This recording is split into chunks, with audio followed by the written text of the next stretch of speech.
dans les immeubles du quartier Écocité, mais également cette présentation, c'est pas uniquement mon travail, mais c'est le travail de plusieurs collègues.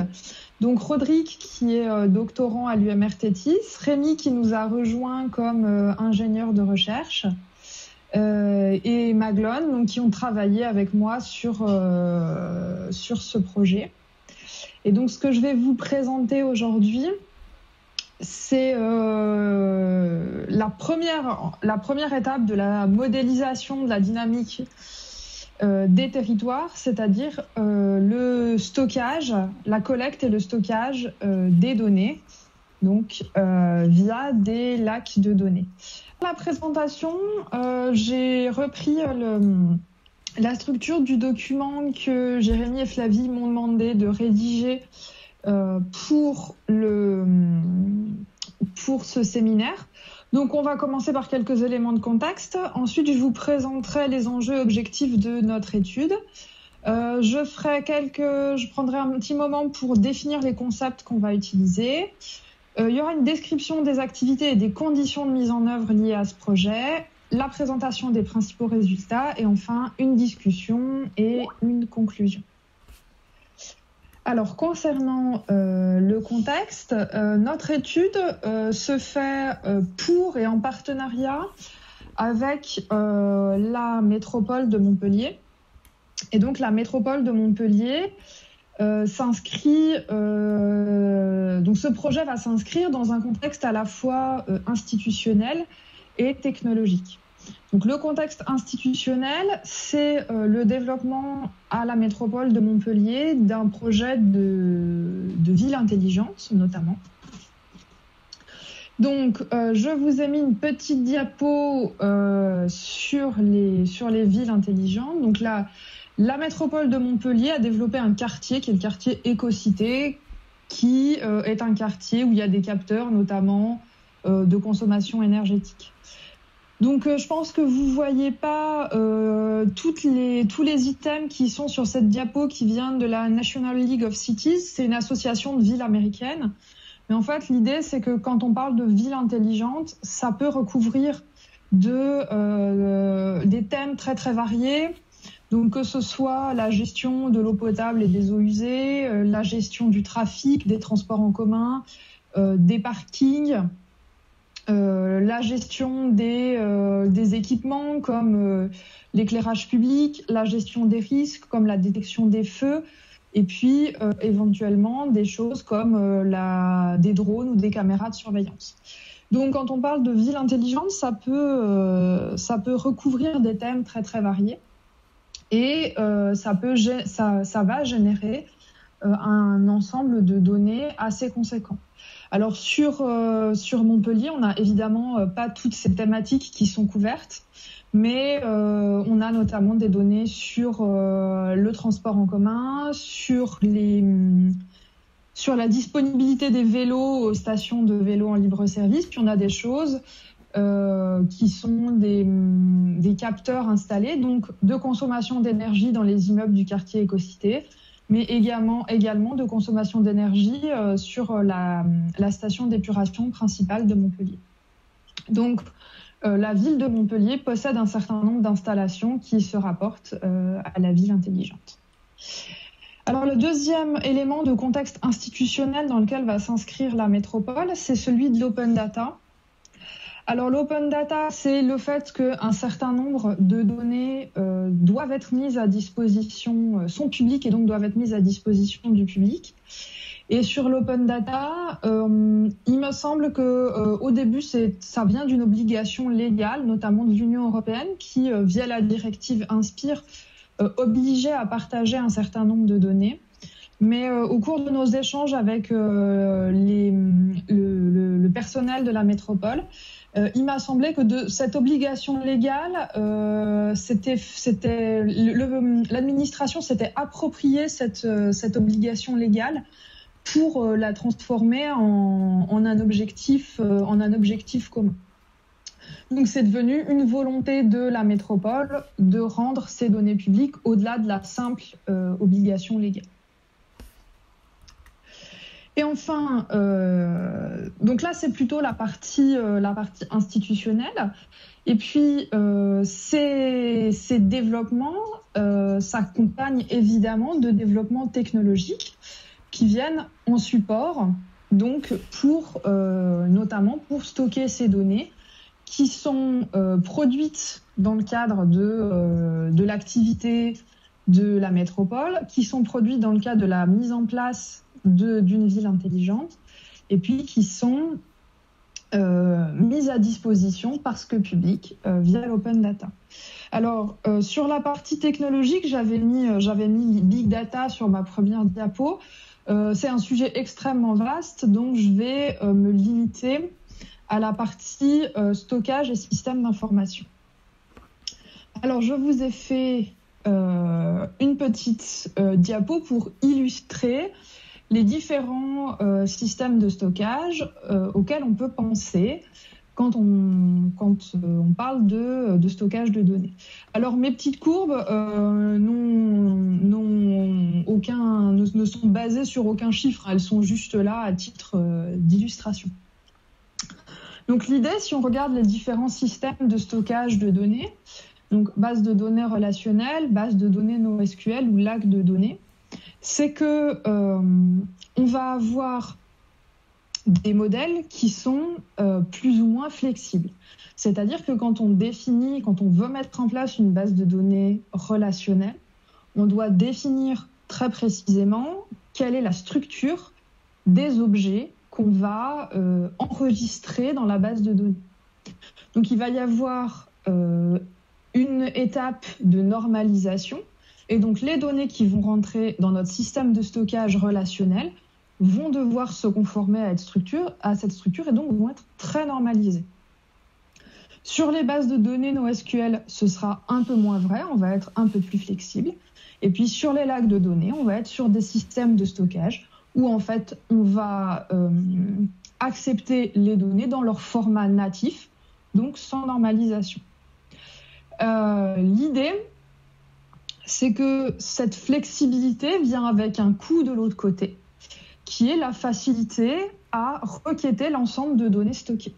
Sur les bases de données relationnelles, comme les données sont très normalisées, on sait ce qu'on a dans la base, donc c'est assez facile d'écrire une requête, alors qu'à l'inverse, sur le lac de données, comme on a enregistré les données dans leur format natif sans leur imposer une structure préalable, et bien, si on veut faire des requêtes sur cet ensemble de données, ce sera beaucoup plus compliqué.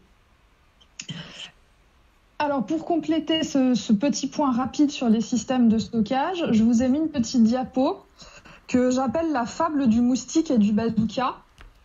Donc, l'idée, c'est pas de dire que les bases de données relationnelles, c'est mieux ou moins bien que les bases de données NoSQL et c'est mieux ou moins bien que les bases de données, que les lacs de données.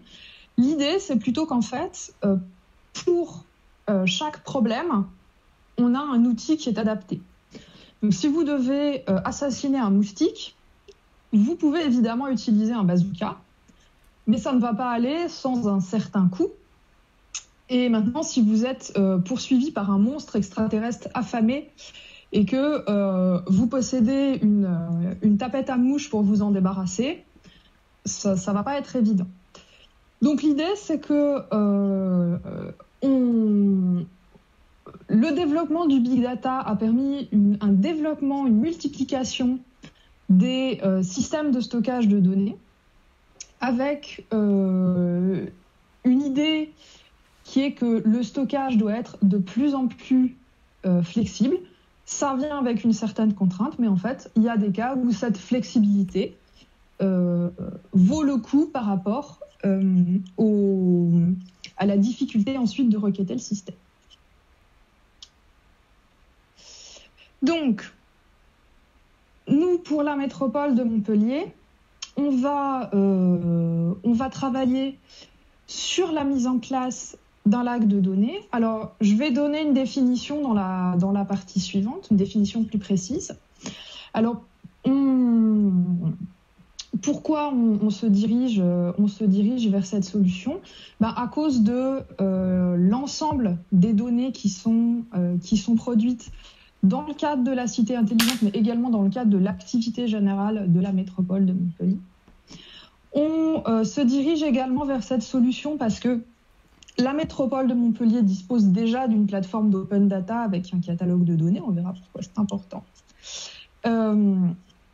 Et puis, on se dirige également vers cette solution parce qu'en fait, la métropole de Montpellier a cet ensemble de données qu'elle a collectées et ils souhaitent analyser ces données, mais pour le moment, ils n'ont pas d'objectif vraiment très précis quant à l'analyse de ces données. Donc, c'est des analyses qui seront plutôt exploratoires. Et donc, c'est une thématique qui est très, très ouverte. Donc, voilà pour le contexte dans lequel on s'inscrit. Alors maintenant, quel a été l'enjeu et l'objectif de notre travail ? Donc, notre objectif sur ce travail, ça a été la conception et l'implémentation d'un lac de données en partant d'une masse de données hétérogène et, point important, avec une forte composante spatiale. C'est-à-dire que puisqu'on travaille pour la métropole de Montpellier, la plupart des données qu'on va devoir utiliser ont une composante spatiale, se rapportent à un lieu, décrivent des infrastructures, etc. Donc c'était important pour nous d'ajouter cette composante spatiale à la mise en place de ce système.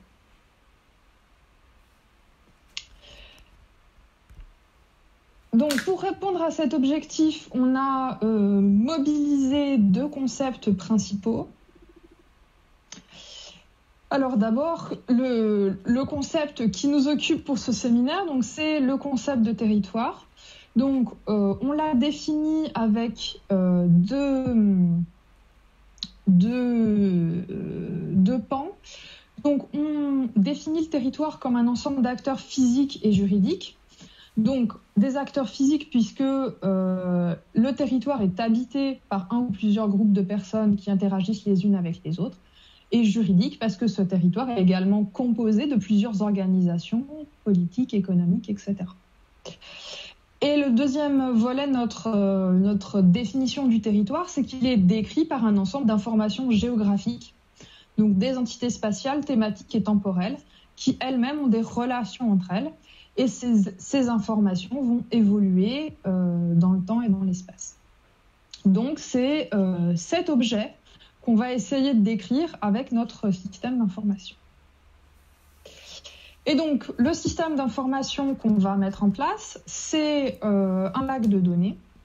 Alors, je vous ai mis sur la diapo quelques définitions qui viennent de la littérature.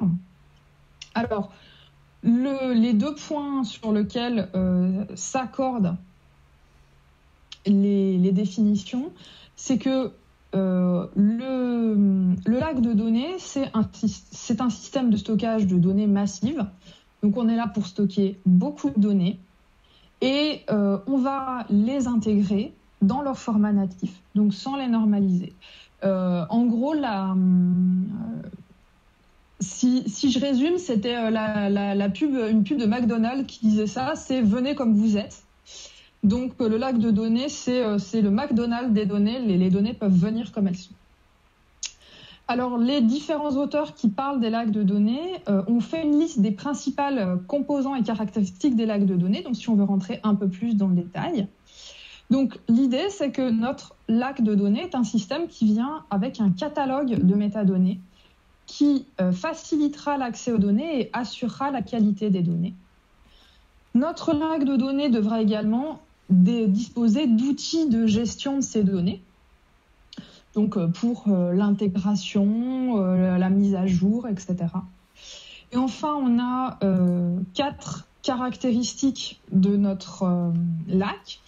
Il devrait être accessible aux utilisateurs. Il doit prendre en compte l'évolution possible des données. Il doit ingérer des données de toute nature, donc des images satellites, des documents, des fichiers Excel, des bases de données relationnelles, pourquoi pas. Et donc, ce lac de données repose sur une organisation logique et physique. Donc voilà pour les deux concepts qu'on a utilisés. Donc l'idée, c'est d'essayer de représenter un territoire dans un lac de données.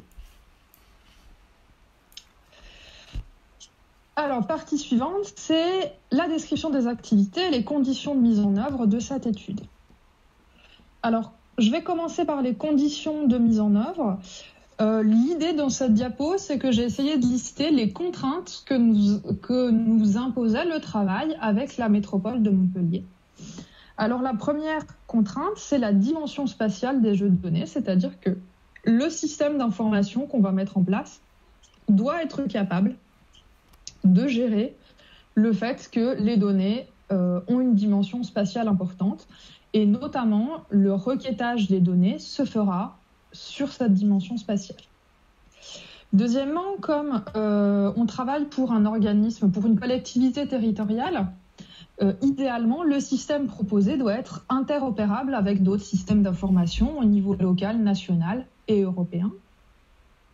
Et enfin, les utilisateurs, donc l'administration de la métropole de Montpellier qui va utiliser le lac de données, souhaitent y trouver des données pertinentes et éventuellement découvrir au sein de ce lac des nouvelles données et connaissances qu'elles n'avaient pas jusque-là.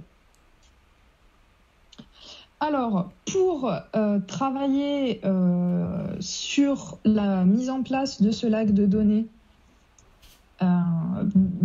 sous ces conditions, on a commencé par une activité de conception.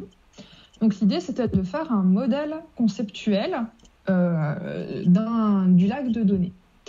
Alors on a réfléchi à la question et c'était un peu compliqué.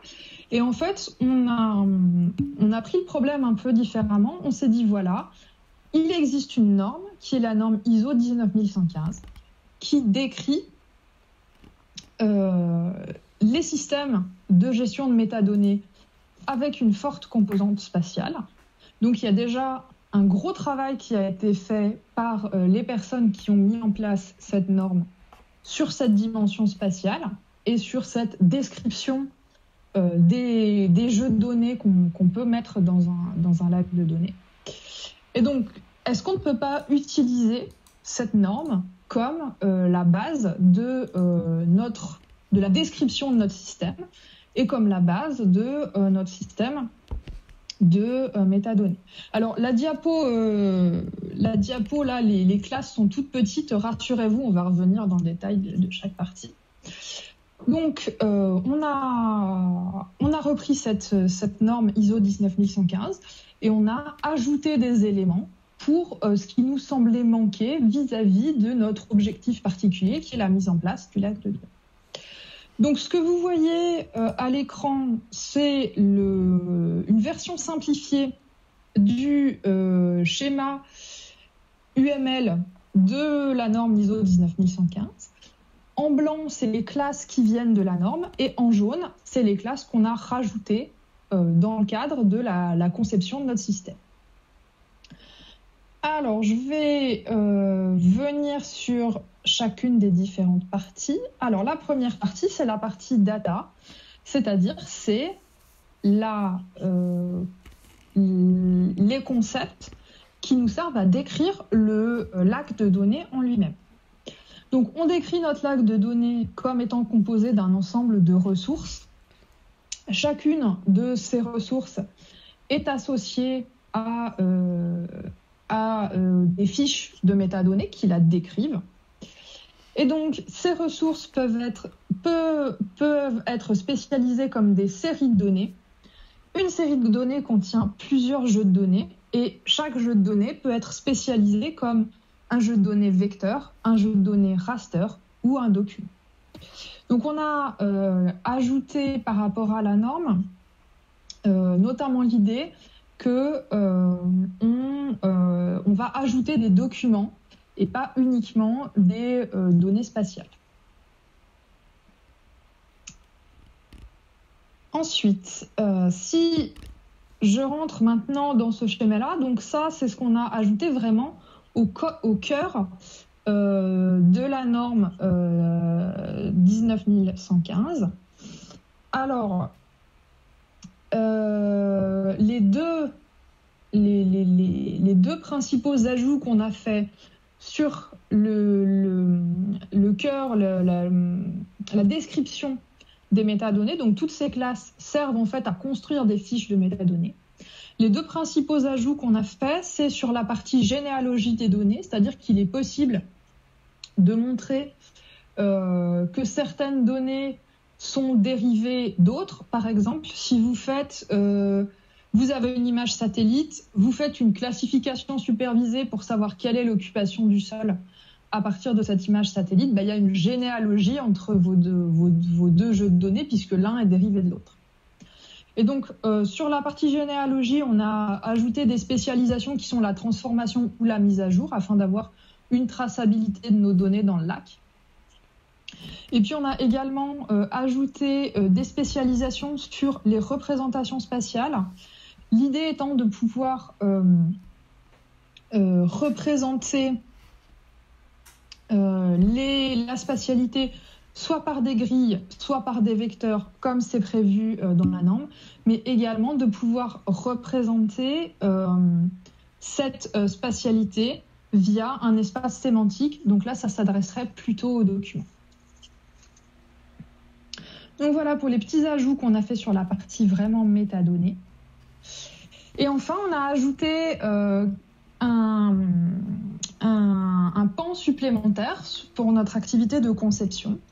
Donc là, c'est un travail qui vient notamment de l'étude d'un article qui a été produit par le laboratoire ERIC à Lyon 2. Et donc l'idée, c'est de décrire des associations entre ressources décrites par des métadonnées. Donc, on a défini plusieurs types d'associations possibles entre les fiches de métadonnées, la parenté, le fait que certains jeux de données sont contenus dans d'autres, le fait que des jeux de données sont thématiquement proches, et puis le fait que des jeux de données possèdent des valeurs similaires. Et à quoi ça va nous servir? Eh bien, si on arrive à implémenter ces relations entre jeux de données, des relations qui sont sémantiquement riches, ça va nous permettre ensuite, quand un utilisateur trouve un jeu de données qui l'intéresse, de lui proposer un ensemble d'autres données complémentaires qui partagent des relations intéressantes avec ce jeu de données. Donc voilà pour la partie conception du système. Et donc la deuxième activité, c'est l'implémentation, donc la mise en place de ce système.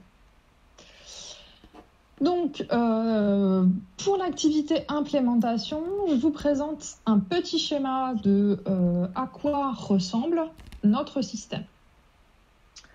Donc, sur la partie droite du schéma, vous avez le lac de données lui-même.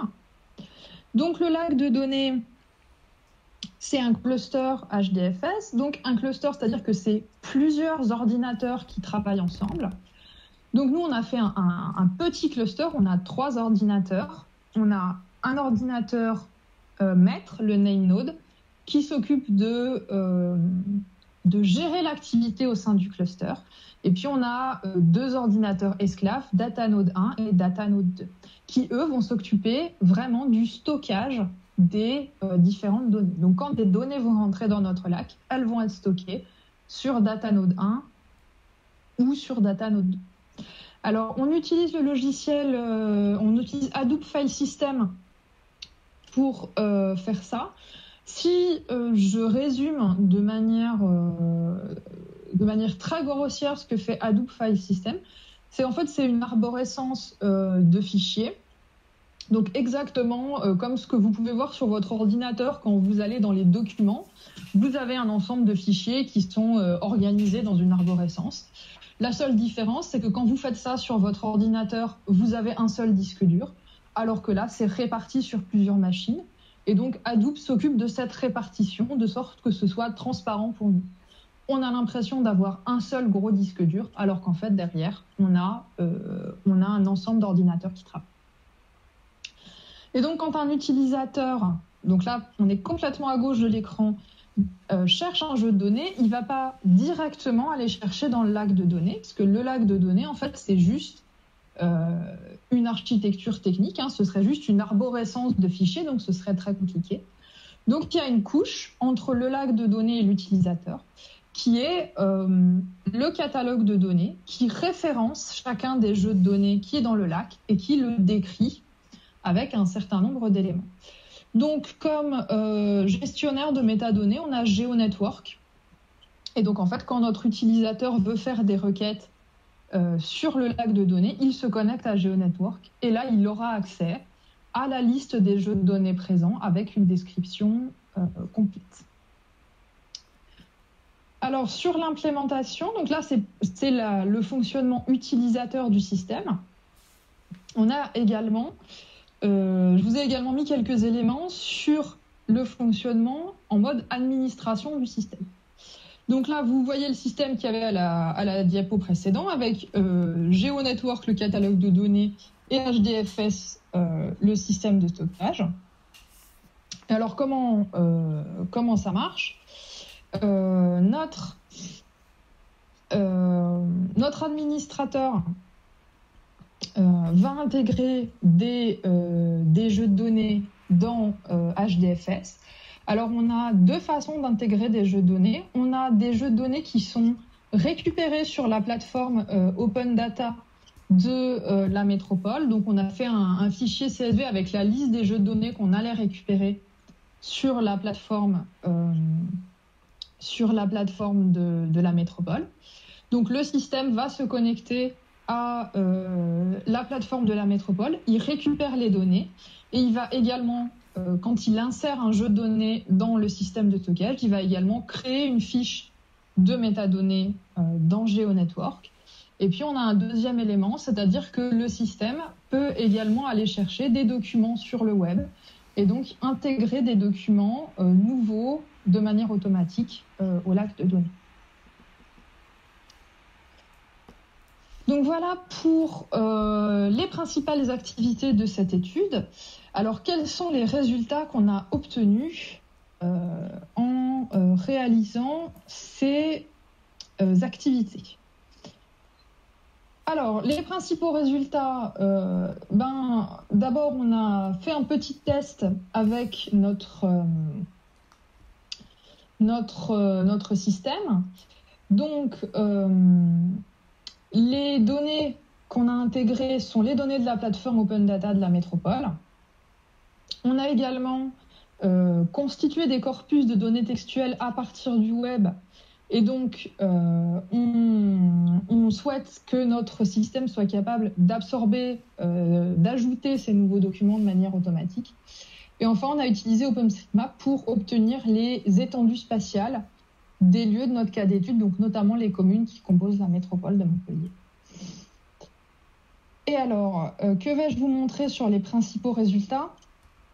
Alors, ce que je vais vous montrer essentiellement, c'est des captures d'écran de fonctionnement du système, parce que au moment où je vous parle, on n'est pas encore allé beaucoup plus loin sur l'étude des possibilités du système en lui-même. Donc, je vais vous montrer à quoi ressemble derrière l'écran le système que je viens de vous décrire. Alors, si on regarde la partie vraiment stockage, lac de données, HDFS, la première chose auquel on va avoir accès, c'est une console d'administration du cluster. Donc, ce que vous voyez sur notre petite capture, donc on est sur la partie lac de données. Ce que vous voyez sur cette capture d'écran, c'est la console d'administration de notre cluster. Donc, vous voyez l'état des différents data nodes et le fait que leur capacité maximale n'est pas encore atteinte. Donc là, on a un mini cluster de données et notre mini cluster de données n'est pas encore surchargé, donc tout va bien. La deuxième chose qu'on peut voir pour la partie lac de données, la partie infrastructure de stockage, c'est la liste de l'ensemble des données qui sont enregistrées sur le cluster HDFS. Et on ne peut pas vraiment avoir accès à plus d'informations que ça si on passe par la console d'administration HDFS. Et donc, c'est pour ça qu'on a besoin de la couche GeoNetwork, parce que si on n'a pas le catalogue, en fait, l'utilisateur ne peut pas se retrouver lui-même dans cette liste de données là qui est présentée par l'interface de HDFS. Donc, si on attaque le système par la partie GeoNetwork, à quoi ça ressemble? Eh bien, ça ressemble à ça. Donc là, on est cette fois sur la partie catalogue de données. Ce que vous voyez sur la capture d'écran, c'est un exemple de description d'un des jeux de données. Donc, le jeu de données Resident Mobility. Et dans Download and Links, vous voyez des liens. Et en fait, ces liens renvoient à HDFS. Donc, c'est des liens vers notre structure de stockage. Mais cette fois, la description du jeu de données est plus intéressante pour l'utilisateur, puisqu'on a notamment des mots-clés qui sont associés à ce jeu de données. On a des étendues spatiales et temporelles, etc. Et donc, si on regarde cette fois l'interface de GeoNetwork, donc quand notre utilisateur va se connecter au catalogue de données, il a des moyens de rechercher des jeux de données qui peuvent l'intéresser. Donc, via des mots-clés, via une barre de recherche et également via l'étendue spatiale des différents jeux de données. Donc, via cette interface, un utilisateur va pouvoir naviguer dans le lac de données et retrouver les données qui sont stockées et leur description. Donc, voilà pour ce qu'on a fait dans le cadre de cette petite étude. Alors, je vais passer maintenant à la partie discussion et conclusion. Donc, discussion sur la place du territoire dans l'expérience. Alors, pour cette petite discussion, j'ai réfléchi à 2 éléments. Donc, d'abord, si on regarde la chose du côté plutôt informatique, le fait de travailler sur le territoire d'une collectivité territoriale, ça implique des contraintes sur le système.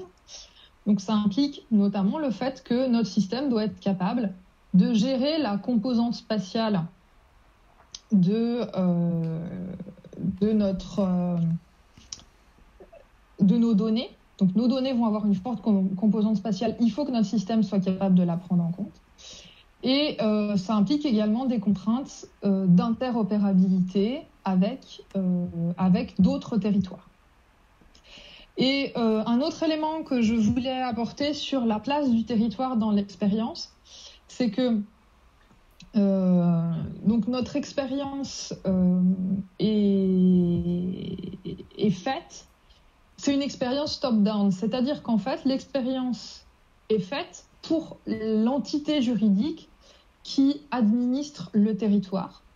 Donc, c'est une vue particulière sur le territoire. C'est-à-dire que dans la conception de ce système, on a vraiment le point de vue de l'administration de la collectivité territoriale. On n'a pas, par exemple, les habitants de la métropole de Montpellier ne participent pas à la conception du système.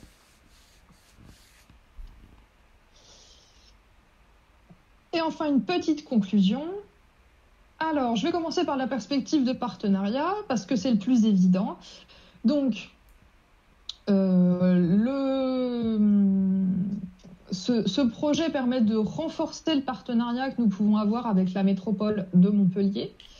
Donc, que ce soit par des échanges de données, c'est-à-dire que la métropole, via ce projet, accède notamment aux images satellites qui sont mises à disposition par TEIA. En tout cas, on l'aide à accéder à ces images. Et puis nous, de notre côté, nous avons une meilleure idée des jeux de données qui sont disponibles à la métropole et notamment des données qui sont disponibles sur la plateforme Open Data. Et au-delà de cet échange sur les données, il y a également un échange intéressant, je pense, sur l'expertise. C'est-à-dire que ça permet également pour notre laboratoire pour le dire un peu vulgairement, de montrer à la métropole de Montpellier ce qu'on sait faire. Et donc, il y a un peu une vitrine comme ça de nos compétences auprès de la métropole. Et alors, les perspectives de recherche. Donc, qu'est-ce qui manque encore actuellement dans notre système? C'est la partie, ce qu'on n'a pas encore implémenté, c'est la partie lien sémantique entre les différents jeux de données, c'est-à-dire que on l'a vu à l'étape de conception, on voulait définir entre les jeux de données un ensemble de relations sémantiquement riches. Et donc ça, pour le moment, c'en est encore à l'étape de la conception. On n'a pas encore fait l'implémentation de cette partie. Donc comment on va établir ces relations? Est-ce que les catégories qu'on a définies pour le moment sont les bonnes? Et quelle méthode de fouille on va pouvoir utiliser pour arriver à rendre concrètes ces relations sémantiques entre les différentes données qui sont dans notre lac. Donc voilà, c'est la fin de cette présentation. Merci à tous pour votre attention. Un grand merci à Rémi et Rodrigue qui ont dompté Hadoop. Et donc j'ai mis, si vous voulez en savoir plus, si vous voulez tout savoir sur les lacs de données, je vous ai mis dans les documents associés au chat l'article que nous avons proposé à Inforcide 2020 à ce sujet. J'invite tout de suite Sylvie à prendre la parole et à nous présenter sa perspective par rapport à la présentation de Lucile. Du coup, merci de m'avoir invité. Merci à Lucile d'avoir joué le jeu d'une présentation. Moi, du coup, j'ai regardé le PowerPoint que tu avais envoyé avant. Donc, il y a peut-être des choses qui ont été plus précises à l'oral. Donc, on pourra en parler. Et donc, je disais, un lac de données, ça coule de source. Ouais, ça paraît super intéressant comme idée, beaucoup plus fluide que des entrepôts de données. Mais finalement, est-ce qu'on s'y baigne? Est-ce qu'on est comme un poisson dans l'eau ou est-ce qu'on s'y noie? Et pour l'instant, je suis pas sûre de ne pas m'être un peu noyée. Donc juste pour dire d'où je parle, donc j'ai pas mal travaillé dans le temps, puisqu'il y a 20 ans j'étais aussi sur Montpellier, j'avais travaillé avec pas mal de gens de Tétis et j'ai continué. Je suis à VMR Territoire et je travaille beaucoup sur l'accompagnement des acteurs du changement dans les territoires et avec différentes démarches participatives et à différentes échelles de territoire. Et donc, c'est vrai que le territoire, c'est quand même un peu mon dada. Donc, je vais reprendre trois points de discussion à partir de l'exposé de Lucie. Un d'abord sur justement cette notion de territoire et de dynamique territoriale. Ensuite, autour de l'implémentation informatique, même si moi je suis pas du tout informaticienne. Et puis, le point qui m'a beaucoup intéressé, c'est justement le côté lien avec les usagers autour des informations spatiales. Donc, ça structurera mon temps de parole. J'ai repris le logo et du travail fait, en particulier par Patrick Caron et les membres du CIRAD autour des territoires vivants pour transformer le monde, parce que ça me semblait être pour moi une référence assez importante en termes de vision qu'on peut avoir du territoire.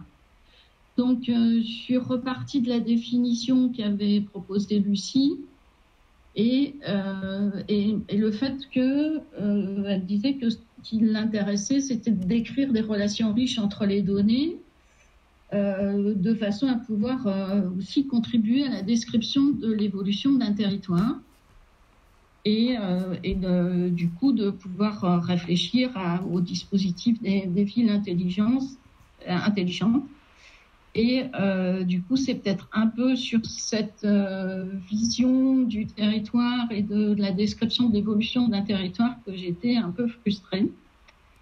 Et du coup, ce que je propose, c'est de regarder un petit peu différemment le territoire. C'est là la manière dont nous, on le regarde. C'est des travaux qu'on a menés avec Jean-Pierre Desfontaines et Marc Benoît qui sont agronomes et où finalement on dit que le territoire, c'est l'articulation entre des acteurs, des activités, des espaces. Et du coup, que ça nous permet à la fois de tenir compte du fait qu'on a toujours une diversité d'acteurs, de thématiques, d'enjeux, que les espaces ils se différencient, s'articulent à différentes échelles et que finalement ils peuvent être aussi des objets intégrateurs et que les acteurs ils ont des points de vue mais ils ont aussi des compétences et des métiers. Donc c'est aussi important de prendre en compte l'ensemble de ces caractéristiques et leurs interactions.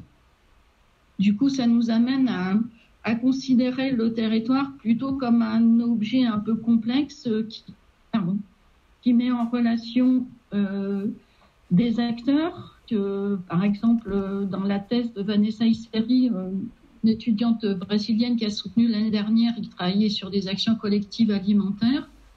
Il y avait vraiment prendre en compte l'action collective dans sa dimension collective, mais aussi les interactions avec les acteurs clés dans une dimension plus individuelle.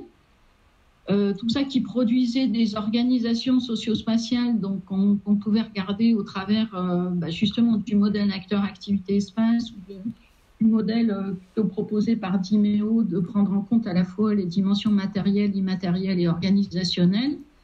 Et que, au travers d'un certain nombre de concepts qui sont appelés AOIT ici, mais on ne va pas rentrer dans le détail, de pouvoir finalement montrer comment cette organisation socio-spatiale, elle contribue au développement du territoire. Donc, je vous invite à aller voir la thèse de Vanessa si vous voulez aller plus loin dans ces questions-là. Mais c'est vraiment l'idée que, pour moi, que le territoire, il est quand même assez complexe. Et que c'est important de tenir compte à la fois des dimensions sociales, des dimensions spatiales, mais aussi de tout ce qui se passe comme activité dans le territoire. Et on reviendra dessus justement sur l'exemple parce que ça m'a un petit peu manqué. Donc le deuxième point de discussion, c'est sur le lac de Donay. Donc j'ai mis une belle photo du lac Servière qui est à proximité de Clermont. Si vous venez nous voir, on pourra y aller. Et je me suis appuyée plutôt sur l'infrastructure de données dont a parlé Lucie, parce que j'ai eu beaucoup de mal à rentrer dans le PowerPoint sur le modèle conceptuel de données, parce que c'était à peu près illisible. Et donc, donc je me suis focalisée sur ce qui était un peu plus lisible pour moi. Et du coup, je remets un petit peu en avant l'hypothèse initiale du travail qui était de dire que finalement, les infrastructures type lac de données ne sont pas réservées aux experts, mais peuvent être proposées à d'autres utilisateurs à la condition de leur fournir une interface adaptée. On a vu l'explication de l'interface dans l'exposé de Lucie.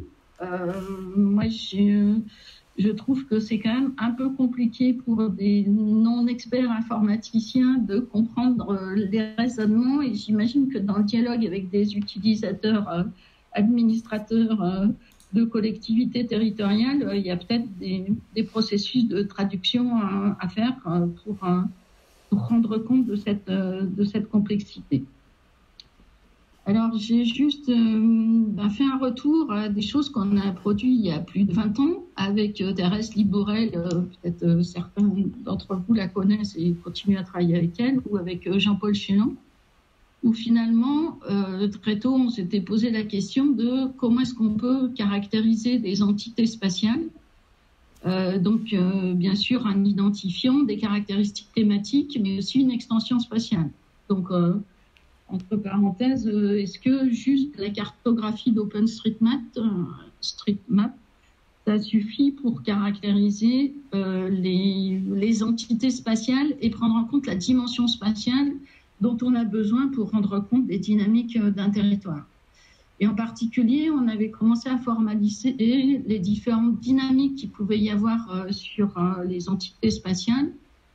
Sans rentrer dans le détail, mais il y avait la notion de vie, c'est le fait qu'une entité spatiale, elle se crée, elle disparaît, etc. La notion de mouvement, c'était comment se font les déplacements dans l'espace.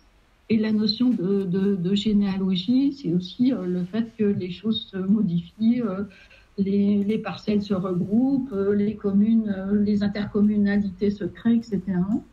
Et donc, que selon le type d'évolution temporelle, on avait peut-être besoin d'outils plus spécifiques. Donc, du coup, ça interroge sur, finalement, la dimension spatiale qui est prise en compte dans les données du lac de données. Comment est-ce que ces dimensions spatio-temporelles, elles sont prises en compte dans la proposition qui est faite?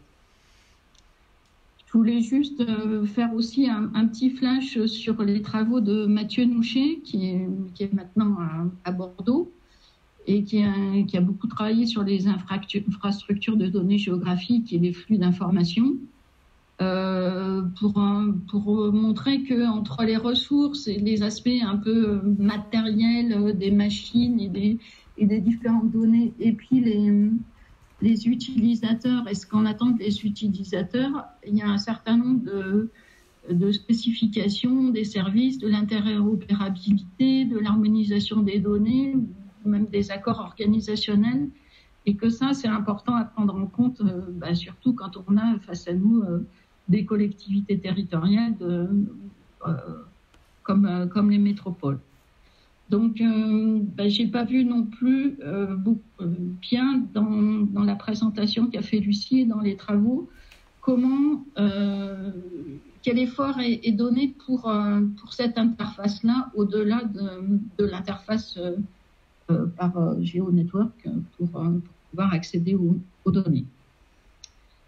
Et donc, en dernier point, sur la dimension, plutôt le lien avec les usagers, ça fait référence aussi beaucoup aux ateliers participatifs dont je suis auxquels je suis un peu habituée, mais du coup, qui pose un peu la question de la place du territoire dans l'expérience. Donc là, j'ai repris la diapo de Lucie.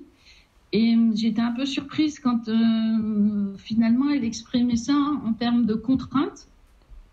Bon, ok, on voit bien que du coup, il faut que ça soit interopérable, il faut qu'on puisse échanger les données, etc. Et puis qu'il y avait qualifié l'expérience de top-down. On pourrait aussi négocier avec les métropoles de Montpellier pour qu'ils impliquent des habitants dans leur réflexion. Donc, ça, c'est pas. Je pense qu'il y a des ouvertures possibles. Et donc, quand Lucille dit dans son papier, ça nous conduit à intégrer une norme de représentation des données spatiales dans la conception d'un lac de données. Là aussi, j'ai pas encore bien vu quelle est la spécificité de la représentation des données spatiales dans l'acte de données pour pouvoir justement être facilement compréhensible par des acteurs qui soient administrateurs ou qui soient habitants.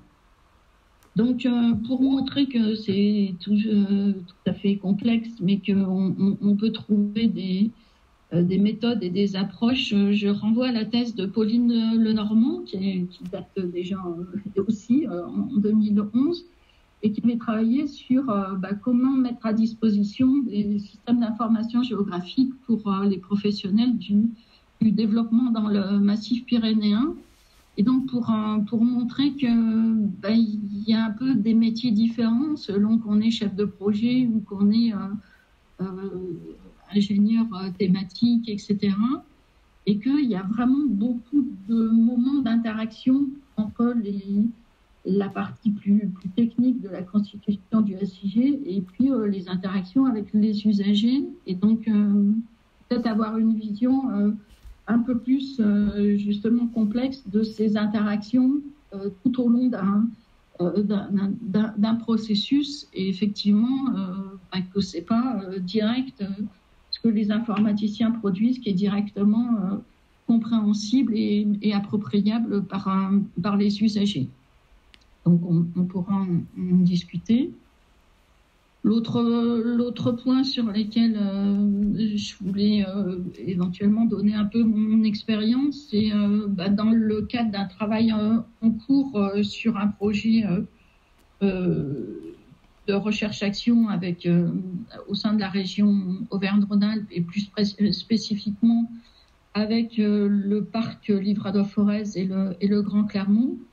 On travaille sur les questions d'alimentation et de mise en place d'un projet alimentaire territorial qui est porté par les acteurs. Et ça s'inscrivait dans un projet qui s'intitule « Inventons nos territoires de demain ».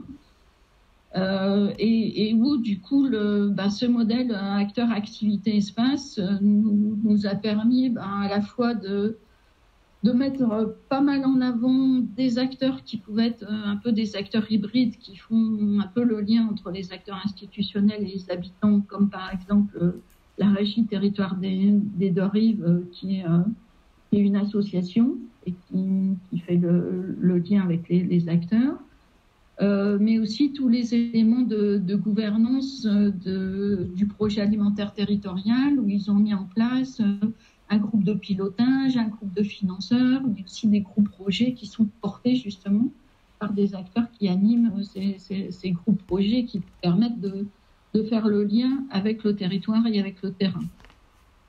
En termes d'activité, on parlait d'alimentation, mais selon la manière dont on conçoit le modèle de développement des territoires, par exemple le Grand Clermont, vous voyez le territoire comme la métropole qui est un lieu de consommation et les deux PNR qui étaient plutôt des lieux de production au service de la métropole. C'est pas tout à fait la même vision que si on voit plutôt des interconnexions de réseaux de proximité, et du coup ça amène pas les mêmes activités en termes de relocalisation de l'agriculture par exemple. Et du coup, juste pour finir sur les espaces, on voit rien du tout sur la diapo, mais en gros, entre la métropole clermontoise qui est plutôt urbaine, et même si elle est aussi dans un espace agricole avec la plaine de Limagne, et puis le parc Livradois-Forez qui est plutôt un espace plus patrimonial, plus rural, etc. Même si les dynamiques sont très différentes, les acteurs ont exprimé qu'ils avaient envie d'un même type de modèle d'organisation pour leur territoire, et donc du coup ça permet de réfléchir à des relations urbain-rural qui peuvent être autre chose que simplement la dépendance centre-périphérie. Donc je ne vais pas rentrer dans plus de détails, c'était éventuellement pour lancer un petit peu la discussion autour finalement des trois questions que j'avais envie de renvoyer à Lucie sur l'aspect application. Elle parlait des villes intelligentes, on parle de l'écopole de la métropole montpelliéraine, mais j'ai un peu eu du mal à voir quelles étaient les dynamiques que la métropole voulait comprendre. Est-ce que, on a vu qu'il y avait un certain nombre d'indicateurs de données qui étaient stockés, mais est-ce que c'est juste les aspects de consommation énergétique? Est-ce qu'il y a d'autres questions que les acteurs se posent et du coup que le lac de données pourrait mettre à disposition pour pouvoir tracer un peu plus les dynamiques du territoire? Ensuite, la partie lac de données, on a bien vu le rôle important de cette interface qui est adaptée aux utilisateurs. On a compris un peu plus précisément comment elle était faite, mais j'aimerais bien creuser un petit peu plus à la limite le le quoi, est-ce qu'on peut spécifier un peu plus que les utilisateurs de la métropole pourraient attendre de cette interface et un peu les fils qu'ils auraient envie de tirer pour mettre en lien les données qui sont disponibles. Et du coup, en retour sur l'étude de cas, voilà, il y a une faute. Avoir un peu au-delà des perspectives qu'a énoncé Lucie de partenariat pour échanger les données et vitrine des compétences et puis des perspectives de recherche, est-ce qu'elle peut nous faire un petit retour sur finalement qu'est-ce que ça a apporté jusqu'à maintenant, ces interactions avec la métropole et plus généralement dans les interactions chercheurs-acteurs entre informaticiens et acteurs des territoires, est-ce qu'il y a des points de passage obligés? Est-ce qu'il y a des moments clés qui paraissent, qui sont importants pour pouvoir faire avancer aussi bien la partie recherche en informatique pour les informaticiens, mais aussi la partie plus opérationnelle pour les acteurs. Voilà ce que je voulais donner un peu comme élément, en complément, en contrepoint, puis en questionnement.